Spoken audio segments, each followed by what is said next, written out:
Susan Makula Bujingo twagala ekintu kino kitunnyonnyole.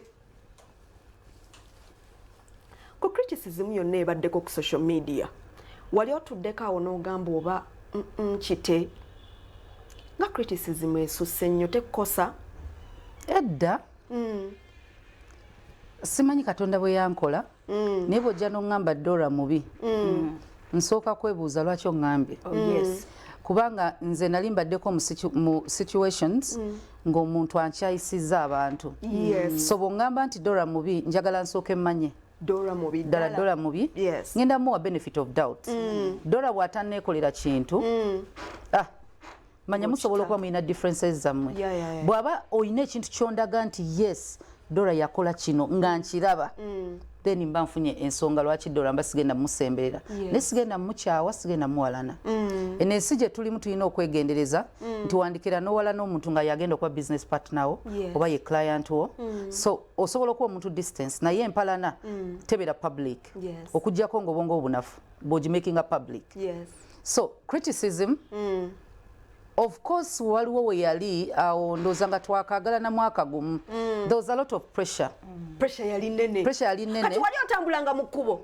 kati olwo twakabitegeera wali otambula ng'owuliraako nali ntambula nga totya abantu kukuba bannayuganda obamanyi boogera ku social media mugamba emire mu maaso g'amakulu ayogere bye yayogedde tebasobola naawe tebasobola teri omuntu yenna akusobola adda mu maaso go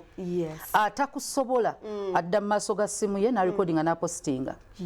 tasobola so baba bantu aba intimidate nga bakutiisa butiisa ne tebalina kye basobola kukola ekirala Uganda si yensi gy'okoleramu buli kimu ky'oyagala ku muntu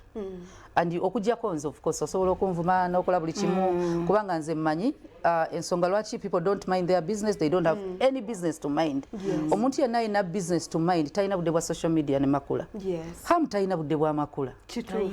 naye bano abannaku bano abakopi abali mu Uganda abeetaaga ssente za PDM abo bagende bafune bye bakola kati abo boogera nnyo naye tebalina kye basobola kukola trust me kati omutima gwaguma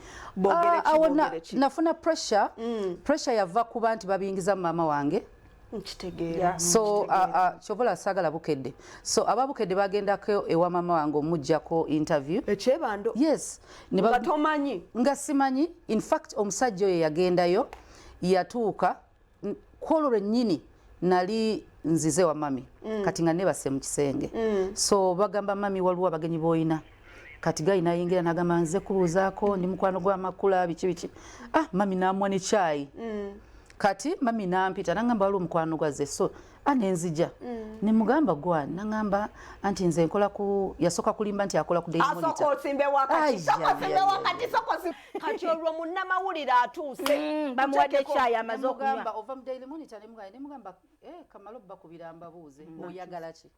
kubanga nalinako ennamba y'abantu bemmanyi Ramiti yali akola mu Nation Media Kasukwa akola mu Nation Media nalinamu abantu bemmanyi so namala neeganaga nedda from Bukedde anjudde ne chai mumuwadde kachayi kammwe mama wange ebyo nga abirina I know ne mugamba oyagala kinagamba dde nze kubuuza ku maama awulira atya nga oli mukyala wa Pastor Bujingo ne mugamba ayusoba ne mugamba gwe maama wamanyi gy'oyendera taata wamanyi gy'obeera mu lodge amanyi abakazi bwe waake bakaku mpulira waliwo agenda ne mugamba byokola wandyagadde omuntu omulala bikole no simanyi sagala okitekinga personal ne mugamba it's personal first of all wa trespassing tewayogedde na kyoyagala tewayogedde kyoli mu mawulire nga manyi teweeyanjudde mu butuufu olimbye singa nkubira Daily Monitor right now bakimanyi impersonation exactly ne yeetondawo nengenda okerera ku makyanga yakuba ebifaananyi by'ennyumba already biri mawulire ne muleka so that time nawulira nga pressure nene